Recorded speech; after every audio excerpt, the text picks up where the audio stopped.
feel like Carol Baskins from Tiger King. Hello all my cool cats and kittens.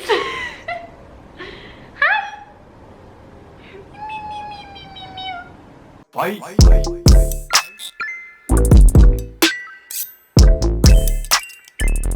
Hello and welcome to my channel. My name is Chloe and I am a British expat currently living in Guangzhou, China. I'm also a sufferer of insomnia and I've had zero hours sleep last night, so I hope I can stay coherent throughout this video. Now this video is obviously pretty specific. I suppose it will only be relevant for a niche amount of people, but it is something that I just need to speak about and I feel like I need to get it off my chest and just advise people about something that I care about deeply. But yeah, let me jump straight into this video because I don't want to waffle on. I feel like we could go off on some tangents. I'm gonna try and not do that. Pumpkin, please get off my tripod. So in this video, I want to talk about adopting cats or dogs, pets abroad. So this is obviously reaching out to those who are living out of their home country, expats, maybe even travelers. I just want to give you some pieces of advice before you make the decision to adopt a pet abroad. A little background on me is, obviously, if you can't tell from this biting machine, I adopted Pumpkin just under a year ago. I adopted her from a girl I knew in Guangzhou who rescues cats and dogs from the streets and rehomes them. Firstly, I want to say I had no intentions of adopting a cat whilst I was out here. In fact, one of the first things my parents said to me, so the camera angle has shifted because Pumpkin is actually going mental. You know, sleep all day and then go mental when I start. Look, ready? Okay, no, we're not gonna do this right now, Pumpkin. As I was saying, one of the first things my parents said to me when I came out of here was, don't come back pregnant and don't adopt a cat or a dog. And I honestly agreed with them. Like, I honestly had no intentions of adopting a cat out here or a dog or anything like that because I knew the hassle and the financial aspects that would come with that bundle of joy. It wasn't until March last year, so 2019, and I basically found myself in a really hard situation where I found a really poorly, tiny little ginger kitten who'd been abandoned on the street. So I found this kitten, just left on the street in this crate and I don't know what to do. Of course, me being me, I couldn't leave it there, so I took it to the vet. The vets told me that someone else had brought her in earlier that day, so she'd already had all of her tests to figure out what was wrong with her because she was really poorly. And she had, I can't remember the virus, feline paravirus, I believe. Basically, the vet was super transparent. She was like, look, she can go through... It's not my day, is it?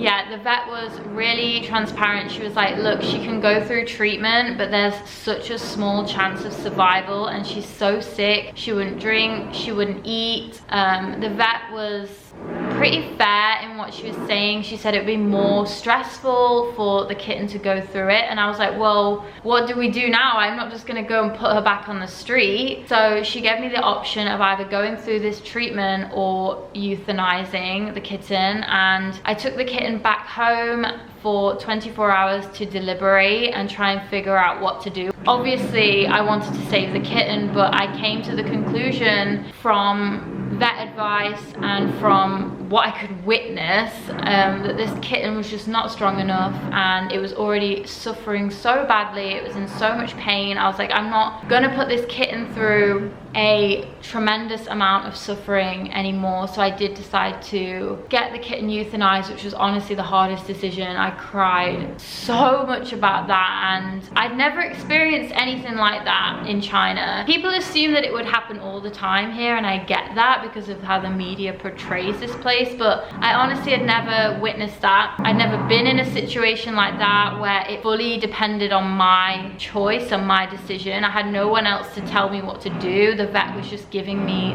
advice. Yeah, so that was horrible, and it literally changed my outlook. Like, I already had a massive heart for animals anyway. I'm a vegetarian, I'm cruelty free, I have been since I was 18, but that just kind of was like first-hand, you know, kind of a life-changing experience. And about 2 months later, when I'd moved into this apartment, I'm so sorry about the drilling. When I moved into this apartment for about 2 months, I saw this girl I knew advertising a litter of ginger kittens she'd found on the street. And I kid you not, Pumpkin looked exactly like that kitten I found. And I literally just like was gobsmacked. And I sent it straight to my friend and I was like, oh my God, what do I do? My friend was like, don't do it. And I took about a week to deliberate that, and finally came to the conclusion that I was gonna adopt Pumpkin. Best decision of my life, because she's like literally my baby. But I know that it seems like the nicest, most life-changing, most selfless thing you can do to adopt a kitten or a dog or a cat or whatever in a foreign country where they probably need you more than ever. But I just want people to really think before they adopt a cat. And I am not saying this because I regret my decision. I will never regret that decision, not once. I've not once regretted it. But I have been in China for long enough to see expats coming and going, adopting cats and dogs, and then dumping them as soon as they decide to go traveling or move to a new country or move back home, and they don't want to pay the crazy expensive bills to get their pets out of the country, so they ditch them. And I can tell you that happens maybe once a month. I see that so often, and it honestly makes me so sad. It just makes me sad, because I look at Pumpkin and I'm like, there's nothing in this world that could make me want to get rid of you. Like, nothing. No matter if she was going to the loveliest, most caring owner in the world, like, I physically couldn't do that. Like, I wouldn't be able to live with myself. I get where people come from, because we have big hearts and we see these stray cats and dogs and all we want to do is help them, and we feel so helpless, and I get it. But don't adopt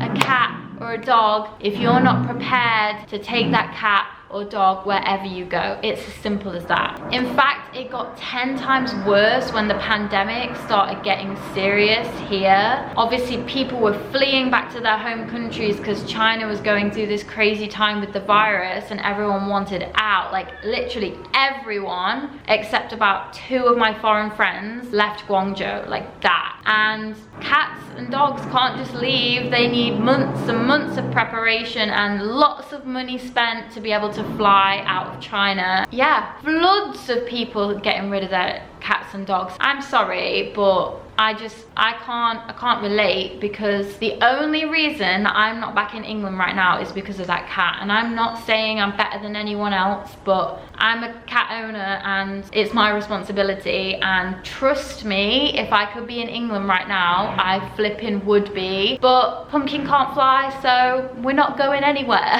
I know things happen and unfortunate things do happen, but like,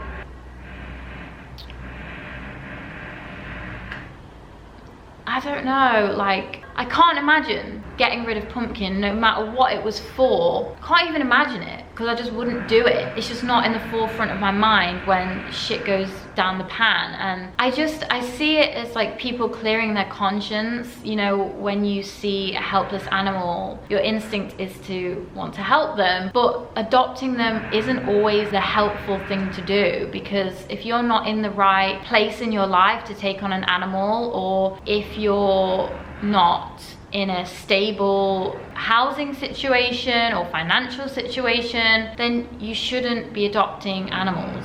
I'm basically just begging any expats who are watching this, who are thinking about getting an animal or adopting an animal to take back home one day, to think of it like a tattoo. Like, tattoos are on your skin for life, and I know we can get them removed and all that crap, but think of it like a tattoo. Deliberate it as long as you would putting ink on your body that's going to be there for life, And think about your financial situation, and like, you don't know if your financial situation could change, and it's expensive. Like, I've spent so much money already on Pumpkin flying back to England, and that's without the flights in itself.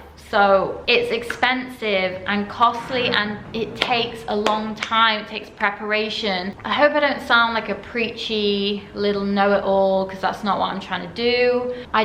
I see too much that breaks my heart, and it just needed saying. But I want to leave it on a positive note and give you some suggestions on what you can do to help animals without necessarily taking on the responsibility of adopting. Some great things you can do are volunteering. Volunteering is available in every country. No matter where you are, you can always find animal sanctuaries or rescue and rehoming rehabilitation centers. There's loads in Guangzhou. You can walk dogs, you can look after cats, you could be a cat sitter or a pet sitter. That's another great way. You can still have that affection of having a pet around, but it's not for life. Fostering is a great thing as well. If I hadn't have adopted Pumpkin, I would have been fostering dogs and cats constantly, because I keep getting asked to do it, but unfortunately Pumpkin is just not good with cats and dogs, so I haven't. But fostering is a great way, because you can give them a home before they have a forever home.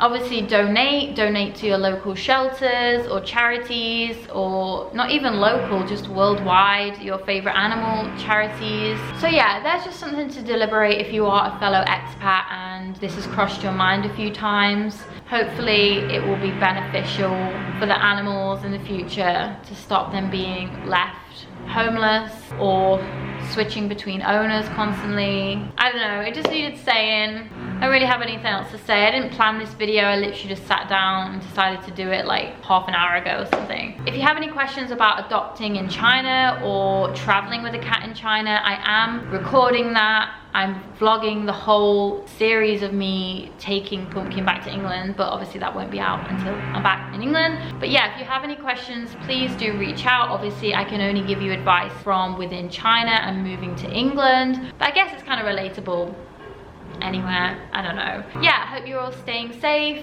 and staying inside. Take care, and I'll see you in the next one. Bye.